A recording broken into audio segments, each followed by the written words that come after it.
Well, let's go ahead and get started. My name is George Snipes. I'm a field director with the Atlanta Area Council, and this is Membership Updates Live. I believe we're on session 8. If I list keeps track, I'm sure Bert will correct me if I've missed one or two here and there.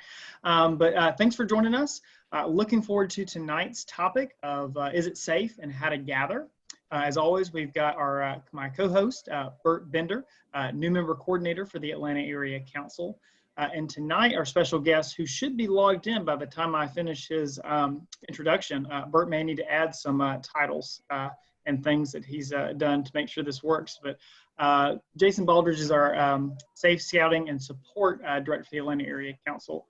And he's going to share with us a few things from the Safety and Health Committee about how to safely gather and do activities in these new times.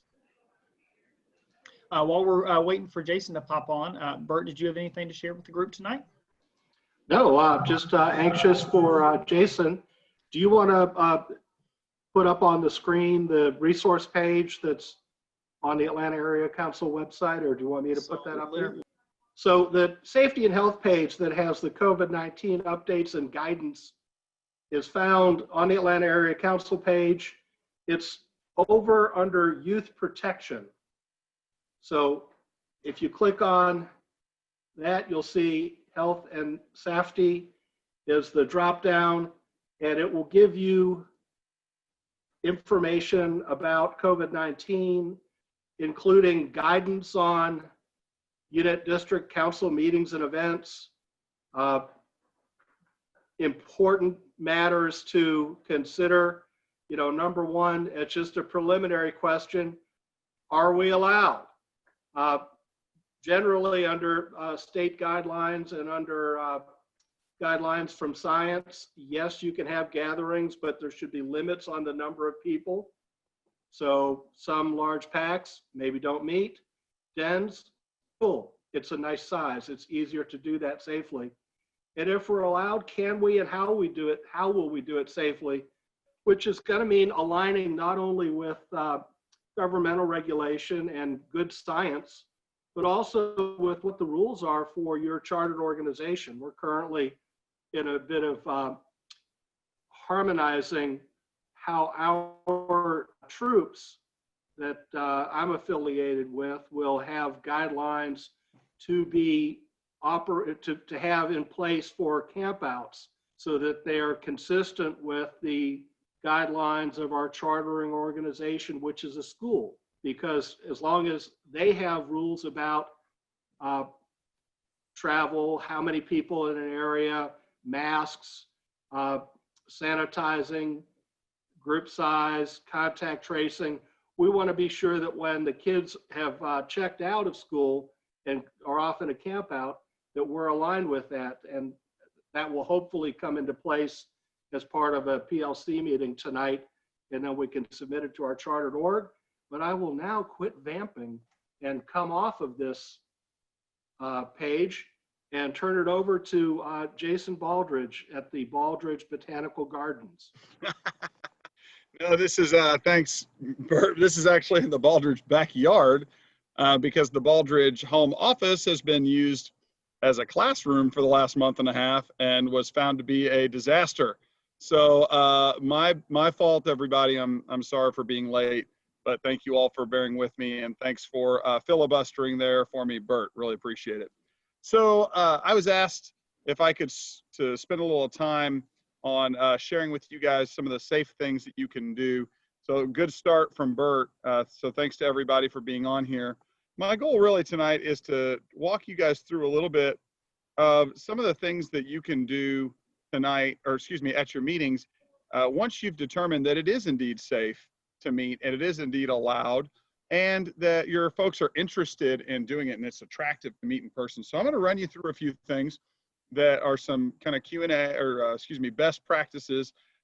4 questions and answers. Going to ask you to go ahead and put any of those in the chat, and George and Bert will bring those up to us. And I'm also going to ask if you have any best methods and really great ideas that you'd like to share, then please do. Please add those to the chat and let us know.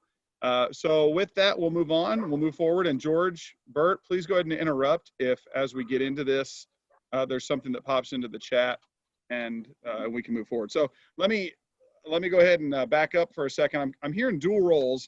I'm the Director of Safe Scouting and Support Services, but I'm also the Safe Scouting Champion for Cub Scout Pack 353 in West Cobb County, Silver Comet District, where I also serve as the Assistant Wolf Den Leader now that we've done our crossover. So a lot of the things I'm going to tell you about are also things that we've been putting into practice in our pack, and I hope you've been doing a lot in your packs to make sure that scouting is happening. So first and foremost, let's go through a few things here on safety. So once you've determined that it's okay for you to meet, it's safe, it's allowable, and it's attractive, then you really need to kind of create your own plan to meet. Now, I don't want you to kind of have to create a plan out of the ether with nothing. I want to walk you through some things that I think you can do. So we're going to hit a few topics. We're going to talk about meeting outdoors. We're going to talk about meeting indoors. We're going to talk about personal protective equipment. We're going to talk about sanitizing and cleanliness. And then we're going to talk about a few other things that you would need to know about that are just kind of, we'll lump them into miscellaneous, okay? So first, once you've determined that you're going to meet, one of the things that you need to put out there is notification to all of your parents and leaders. One of the things that's very important is that people be given the option to kind of screen themselves out. If they're uncomfortable, we don't want to force them to be in a space that they're not comfortable in. You're going to want to have a plan for how will you engage children that would like to participate virtually, but they're unable to do so because they're uncomfortable or because potentially they've been exposed and they're ill. So self-screening is very, very important, and letting families know that if they're not comfortable or if they're ill, that they can stay put, and that we will maintain a way for them to stay connected to scouting, really, especially if they think they've been exposed or if they're currently sick. There's lots of ways to do that. One is what we're doing right now.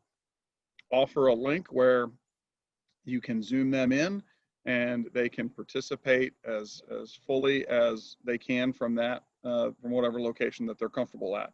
We've done a lot of different things where we've had meetings, and we'll have one like laptop set up at the front, kind of faced out towards everybody, where we've been lucky and we were able to project on a screen so everybody else can see that other family. It's worked pretty well.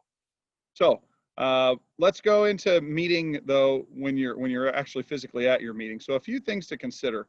One, if it's at all possible, meet outside. Now the real beauty of the scouting program is the outdoors is where we're most at home.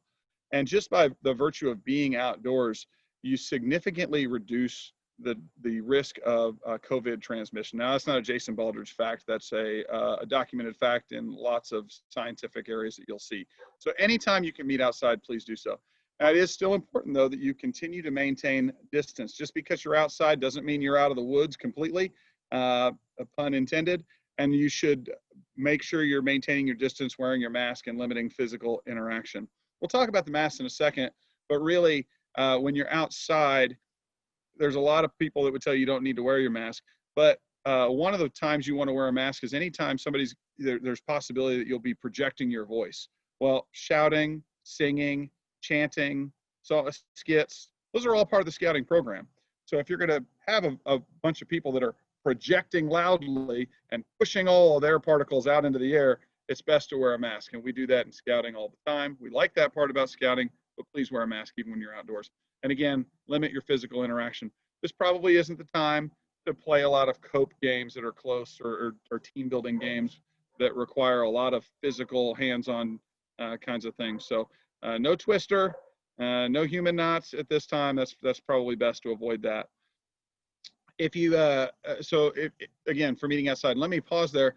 There's a lot of different places you can meet outside. If your chartered organization won't allow you to use the physical property, that's okay. Think about all the local parks. Think about your local schools. We're at a chartered organization that has a huge campus, and yet they don't want us there. And the reason they don't want us there, I totally get. They don't want to open up the building for restroom services and other things where we could be congregating and coming together. Totally acceptable. So we've rented a series of pavilions at the local state or the local city parks here. It only costs us $10 to rent these massive pavilions for the whole night. Our families are more than happy to help us. They're just kind of rotating who's reserving the pavilion, and it's working really well. Our schools are going back in. We're fortunate our school has a field. Our school has one pavilion. And we're told that once the school gets back up and running, they're willing to consider our request for that. But there's a lot of different places you can be meeting right now. So please don't feel you're limited by your charter organization. Go somewhere, get outside, have a good time. We're also focusing, so my son's a wolf, my daughter is a Weeblo too. We're spending our time right now focusing on the outdoor related adventures. So we've done Paws on the Path was one of the ones we did recently for our wolves. So we went out hiking and we talked about hiking safely and we talked about nature and things like that. My daughter's been doing some woodworking. I'm sorry, I don't actually know exactly the name of the adventure, but we did a woodworking adventure. So we were all outdoors and we were using screws and boards that we pre-cut to build our little camp gadget, which happened to be a chair. All things that we could do outside. That one we did in a big wide open parking lot, and it worked really well. So there's a lot about the program that can be done outside, that has to be done outside, and now's the time to do it. If you are meeting inside, then make sure that you can continue doing all the things that we know how to do now, right? 6 feet between people who don't live together, so family groups. I think that's an important distinction. A lot of people are saying, well, we need to have 20 people there. How do we put 6 feet between 20 people? In our case, our den is about 12 youth. So we really need 6 feet between 12 groups because the families are, family group can be together. So make sure that you're doing that. We've been considering when we go back to the church, we can't do it right now, but we'll be using the largest room possible for a group. Even though we would normally fit in a smaller size room, we're going to try to use the gym as often as we can, even for our little group of 12. And consider doing that wherever you can. Preset the room if you can. Preset it with tables, chairs, or other furniture that you might be using, and make sure that everything is set up apart. People will arrive and naturally go to whatever setup you've arranged for them. Well, if you've preset everything so that it's all 6, 10, 12 feet apart, then that's what they'll naturally do. So make sure you do that if possible. Make sure that seating is arranged by household and limit tables or groups to those individual households. If you can't do that, make sure everybody's spaced 6 feet apart. We had a question about picnic tables and how many people can you put at a picnic table? Well, if they all live in the same house, pile them on. But if they don't, then you need to make sure that they're 6 feet apart. And that may mean one person on one end, one person on the other end, and nobody across. You don't want to be face to face with somebody where you're breathing right in their face, and the like. Pardon me. It's kids that we're dealing with here. So anytime you can use visual cues or visual resources to help keep distance, that's going to help you out a lot. If you can put down painter's tape on the floor, or if you can use colored squares on tiles as delineators, that's a great thing. You actually have a lot of common measuring devices at your disposal. I would imagine just about everybody has a yardstick. 2 of those is going to help you. There's your 6 feet. If you don't, I'll tell you a standard hula hoop is that you buy 38 inches, 42 inches in diameter, depending on how big the hula hoop is. So that means 2 hula hoops is your 6 feet. Standard pool noodle is 5 feet. So it's a little shorter than what you need, but you can use a pool noodle as a helpful visual marker as well to get pretty close. Just tell people that you need them to be whatever it is, 3 big steps off the pool noodle or 1 big step off the pool noodle, whatever it takes. But try to use things like that are some visual cues. When you're inside, it's not just about the room that you're in, it's about coming in and leaving out of the room. It's also about the other facilities that you may use. So if possible, use rooms that have multiple entrances and exits and label them as such so that you can avoid crowding and congestion at any given space. You want people coming into 1 or 2 doors. You want people going out of 1 or 2 other doors or more if you can. The same is true for things like restrooms. Stagger restroom use. Often our den, we would take our break and we'd say, let's go to the restroom before we go outside.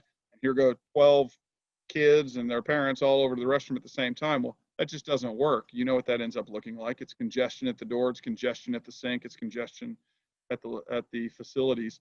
So you're going to want to stagger that a little bit at a time, or using multiple restrooms spread out wherever you can. So that's a little bit about being inside.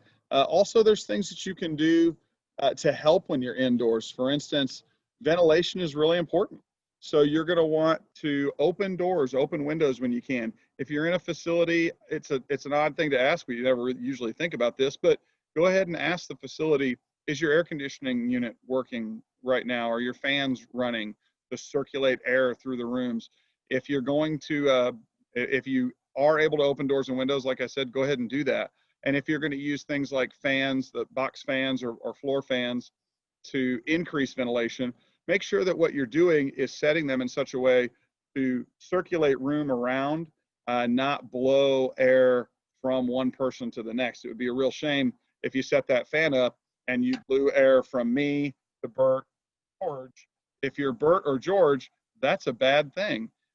So we don't want to do that. But there are, you can set it up where it blows down one side and down the other if you have openings at either side, and that'll keep that airflow moving, which is also an important consideration at this time. So that's a little bit about the physical setup, physical structures that you can use. Again, I want to encourage anybody, add to the chat if there's something you're doing that makes really good sense at this time. So I'm going to move over to personal protective equipment. And there's a number of different things you can do, but I really want to focus on masks. In working with our health and safety committee and working with what we know about, masks are really the main thing. You can talk about gloves, and there's some debate about how helpful are gloves. I mean, your hands go in as dirty as they are, or they come out as dirty as they went in. But masks or gloves also have this effect where they tend to keep people from thinking about what they're touching because they're wearing a mask. But they don't realize that when you touch something with a glove and then you touch something else, transmitting whatever you touch from here to there.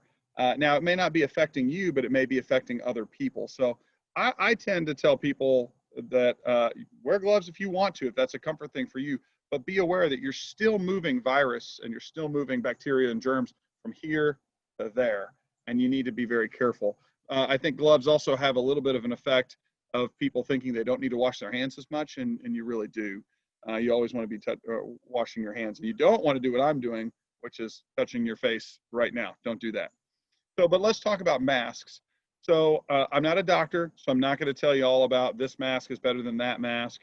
I am going to tell you that you should check out the CDC or other sites that would tell you what is an appropriate mask or face covering at this time and what you think you should be wearing. But I do want to tell you that right now the Atlanta Area Council recommends that masks be worn at all times, even when you're outside, anytime you're together, but especially at times when physical distancing is going to be difficult.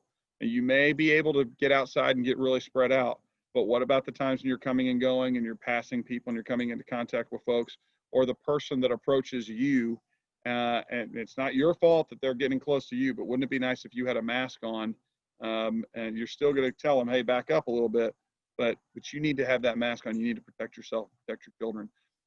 We have this great sign at the office. I wish I had it so I could show it to you, but it's the proper way to wear a mask. And it shows a person who's wearing it under their chin. That's not right. Somebody who's wearing it just over their nose. That's not going to do it. You want to wear it to where it covers your mouth and your nose at all times. And again, remember, I got an extra note here, so you're going to hear it twice. Remember that anytime you're raising your voice, be sure that you're wearing a mask. Okay. We also want you to make sure that you're hand washing and sanitizing frequently. Wherever you are, I would just make hand sanitizer a part of your meeting equipment from now until a good long time. I know in our PAC, we've asked parents to just start, if you don't mind, when you're buying a bottle of hand sanitizer, buy an extra one for us. Really what that's become is if you see hand sanitizer, buy it. It's getting harder to find. So we have a lot of parents that are just buying it up and they're bringing it and they're donating it to the PAC. And then we've been making sure that it comes out, and the den leaders are bringing it when we go to the pavilion or where we go, wherever we are. We play a game, we hand sanitize. Actually, you arrive, you hand sanitize. We play a game, you hand sanitize. We move out of the pavilion at all, you hand sanitize. And we're thinking about it in the same terms of when we're on an outing and we do a water break. We're now thinking about it in those same terms. Water break and hand sanitizing, water break and hand sanitizing. Now, washing your hands is always better. So if you're indoors, soap and water, and the act of this is better than just a little hand sanitizer. So consider having breaks in there where you have your scouts and your families washing their hands, but also remember that you need to stagger them going into the bathroom because washing your hands but congesting everybody together is actually not a winning combination. If you like, it's okay. Well, here, just a couple extra tips. I think it's a good idea where possible for packs and maybe dens to buy their own masks and have like an extra box of the paper surgical masks. Really, at this time, we want to teach people to be wearing a mask at all times. So encourage them to have their own mask. One of the beauties of scouting is we teach things in scouting that we want people to take outside of scouting. So if all we ever do is provide them a paper mask when they arrive at scouting, we're not really teaching them good health right now outside of scouting. So ask them to bring a mask and have extras as I walked out and left mine. In terms of, I've had some people ask me about no contact thermometers. If you want to have one, I think that's fine. Just know that the challenge with a contact thermometer that we've seen and we've been told is it's an ambient temperature thermometer. So you're gonna pick up, or surface temperature thermometer. So if you just came in from your car where you like to have the AC at 68, and I scan you, your forehead's gonna be, 82, which is, I think, technically dead. So, but if you walked up, I'm gonna guess that thermometer is inaccurate and you are in fact alive. So what I've been told by our health and safety team is if you're gonna use a no contact thermometer, then you actually need to have people show up early into the space that they're going to be at and let them normalize to that space's temperature, then take a temperature, or then take their temperature with your contactless thermometer. So that means if your meeting's to start at 6:30, you need to ask people to arrive at 6:15 so they can norm out. You can test them at 6:25 and get into your pre-event activities. So in terms of just some other thoughts that you might want to have at this time, I would strongly suggest that you have parents attending these activities at this point. I'm an advocate of that anyway. If you've been around me and we've talked about lions and tigers, then you've heard me say that I think one of the biggest mistakes the Cub Scouting program made was requiring parents at lions and tigers and then telling them you don't have to come anymore once they get to wolf and bear. Because it's just, the program is so great when it's done together as a family. And you have no better reason than now to bring families back and to say, hey, we need you to help keep your child safe and to help keep other children safe. We're going to ask you to help make sure that kids are wearing their mask and that kids are staying 6 feet apart and that your kids are washing their hands and hand sanitizing. I, as the den leader, am not able to really run the meeting and take care of 10 to 12 kids who need to do all these things. But you as the parent, I'm going to ask you to come and help me with that so that we can have a great program and keep all the kids safe. And you know what might just happen? The parents might just get hooked on scouting and they might just have a good time and they might just keep coming back post coronavirus. And I can't think of any better side effect than that. So encourage your parents to come out, have the courage to meet together and bring them out, show them what they're missing, and let's make sure that happens. If you need to, I've seen some dens that are assigning a person that's responsible for being the monitor, if you will. Bert used a nice term I liked. He called it safety assistance, somebody who's going to be in charge that night. You can even do this with your older scouts. It's a great thing when they arrive and you say, tonight, Mr. Aldridge is going to be our adult safety assistant. His daughter, Abigail, is going to be our youth safety assistant. And if you see one of those two go, pull your mask up or wash your hands or separate, I want you to listen to them because tonight they're in charge of roles, leadership roles. It's good for everybody. So consider doing something like that. I was asked about carpooling and tenting at campouts as well, or if you're doing outdoor activities. Anytime that you've got people together, really it should be the same household. Now, if you're in dire straits and you need to put some folks in a car, maximum separate. I'm not going to tell you that's recommended, okay? But I am going to tell you that if you must, separate them by as much as possible, and everybody in that car should be wearing a mask. It's my favorite time of the year down here in Georgia. I love the fall because you can roll the windows down and you can be very comfortable almost any time of the day. I'm going to tell you, I would do that as well. So We do also have, we ended up in a situation today where we had a couple people tell us that they were not going to wear a mask. At this point, I want to just remind everybody that, sorry, I'm in my miscellaneous section, so sorry if I'm jumping around a little bit here. But I have to remind everybody that scouting is a privilege. It's not a right, and we have a set of guidelines that we have to follow, and the very top of that is safety. So at this time, we're telling people masks. If you were to come to the Volunteer Service Center and say, I'm not going to wear a mask, I would tell you, thank you so much for being a part of the scouting family, but I'm going to need to ask you to leave, and I will gladly transact your business outside of the Volunteer Service Center, where we can be very, very far apart and outside, because I'm not comfortable having people in the building right now without a mask. And I want you to feel comfortable adopting that as well. We also ran a scenario up the flagpole, the health and safety team today. I just got the answer this afternoon about people who express that they have a medical condition where they can't wear a mask. The CDC actually put out some guidelines on that, and as did the Department of Public Health. What they're saying is that any medical condition that would prevent you from wearing a mask is going to be related to your breathing, and you shouldn't be out anyway, as this is a respiratory illness. So if somebody says I have a medical condition that prevents me from wearing a mask, you need to encourage them to stay home anyway. Now, I am aware of a volunteer who has had a traumatic experience in the military. It was related to a mask. He cannot wear a mask because of that traumatic experience. But you know, when you talk to him, he's very understanding of his need to stay back away from scouting right now. And I want to encourage you to have the courage. A scout is brave. I want to encourage you to have that bravery, to have those conversations, to help people understand. And I think you're going to find more understanding than you might think out there. So be willing to have those conversations. You know, I'm keenly aware that I've been going for quite a while. If you're still with me, thank you for hanging in there. There's a lot of other little things here and there that I could talk about, but I'd rather just tell you that we're going to continue to make updates to the Health and Safety Committee, or the Health and Safety page on our website. We are all here to serve you. You've got a council full of staff and volunteers that are at the ready. If you have any questions on how should we, I want you to connect with us, call up to the office, post on your local district Facebook page, post on the council Facebook page, ask that question. I believe all the answers that we need are out there. How do I do a fill in the blank den meeting?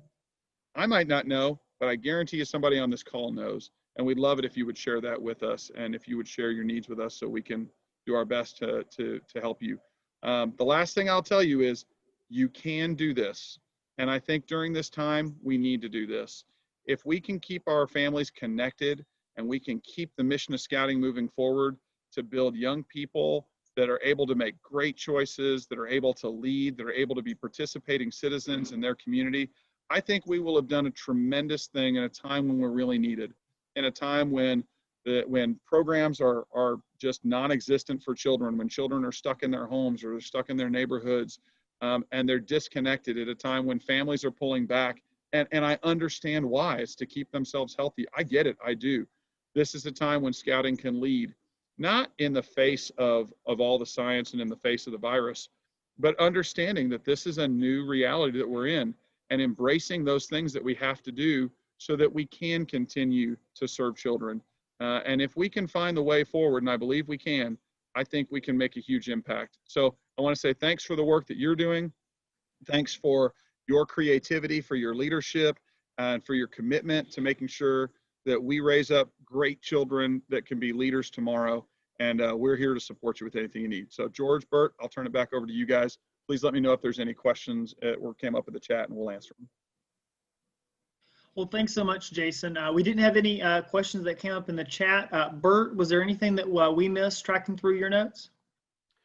No, I think that was an excellent summary. I think we all know that we need to wear masks, just not like Batman. He is not wearing his mask properly. No, that is the wrong way to do it. So I appreciate that a lot. And I think with that advice and everybody following the safety rules, that we can scout safely on. Awesome, awesome.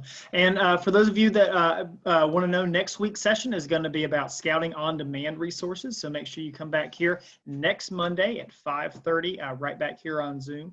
We'll speak to some folks from the Scouting on Demand team about some of the great resources headed your way to your pack.